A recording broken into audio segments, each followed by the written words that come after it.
What do Washington and Beijing want from one another when it comes to their Taiwan policies? Well, on the Washington side, I think they're alarmed at the military modernization program in the PRC, and they're alarmed at the threats, the increasingly brazen and belligerent threats against the current government of Taiwan.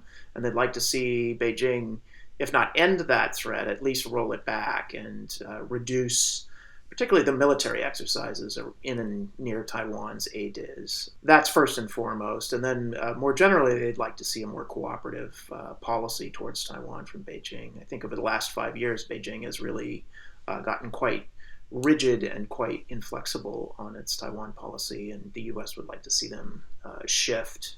On the Beijing side of this, they are deeply suspicious of DPP and Tsai Ing-wen. They are also suspicious that the U.S. is encouraging or fomenting an independence movement in Taiwan and backing the DPP and Tsai as part of that. And they're, I think, increasingly alarmed that we've relaxed some self-imposed restrictions in our own One China policy and our approach to Taiwan. And so they'd like to see us kind of return to probably an Obama-era strategy towards dealing with Taiwan. On that topic, how would you characterize the difference between the last three U.S. presidents in their approach to this issue and the issue, and their relationship with China more generally? There's been actually, from my position, having worked mostly on Taiwan issues for the last decade, there's been a tremendous shift in the kind of attitude in D.C. towards Taiwan, from viewing it mostly as an irritant or a problem in the U.S.-China relationship that needs to be managed, and the better managed, the less we hear about it, to, I think, a greater appreciation now that it's a real valuable partner and asset for the United States, that we are heavily reliant on certain exports out of Taiwan, that the threat to Taiwan actually threatens not just the people and the government of Taiwan itself, but also the greater U.S. alliance system in the region, and that our relationship with Taiwan should be less contingent on how the People's Republic of China feels about it. You're uniquely placed at the Hoover Institution to be around, I suppose, some of the top kind of perhaps thought leaders and policymakers in this idea or in the field of US-China relations. How do you assess the threat of an attack on Taiwan? So I'm surrounded by a lot of people very worried about the threat of an attack in the near term, like within the next 24 to 36 months. And I actually perhaps am in the minority in thinking that's very unlikely. My own view of China's approach to Taiwan issues is that they've kind of been on autopilot for the last 5 years, ever since Tsai Ing-wen was elected.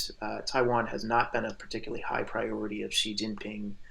He's worried a lot more about domestic issues and about like the Belt and Road Initiative and kind of building a better image for China abroad. I think that's backfired. But the results of their Taiwan policy has really put them in a much worse position than they were in 5 years ago. So as a consequence, the kind of military exercises we see in the air and sea space near Taiwan are, in my view, the kind of end state of a failed strategy.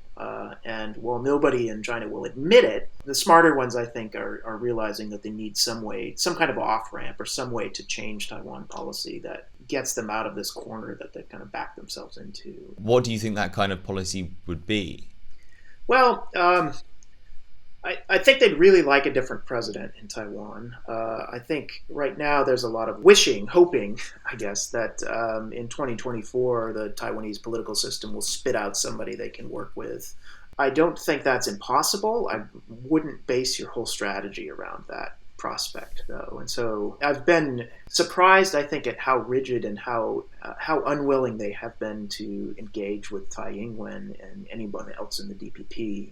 That was a mistake when they initially decided that she hadn't done enough and that they were going to just ignore her and pressure her and try to undermine her government. I think that's backfired, and I think, frankly, she is the best DPP president from their perspective they'll ever get. And so they're unwillingness to work with her suggests that there's really no upside for anybody in the DPP to pursue a kind of moderate cross-strait policy in the future. And so if the next president, if the successor to Tsai Ing-wen is also from the DPP, they have a lot less incentive to kind of be conciliatory and reach out to Beijing than even Tsai Ing-wen has. So I think they need to reassess how they deal not only with the DPP, which frankly has won, they've twice been elected by large margins to the executive in Taiwan. They have the support of the majority of the Taiwanese people, and you have to take that into account. And so over the long run, I think they need to reassess where public opinion is headed in Taiwan and maybe dial down the hard part of their strategy and dial up the soft part.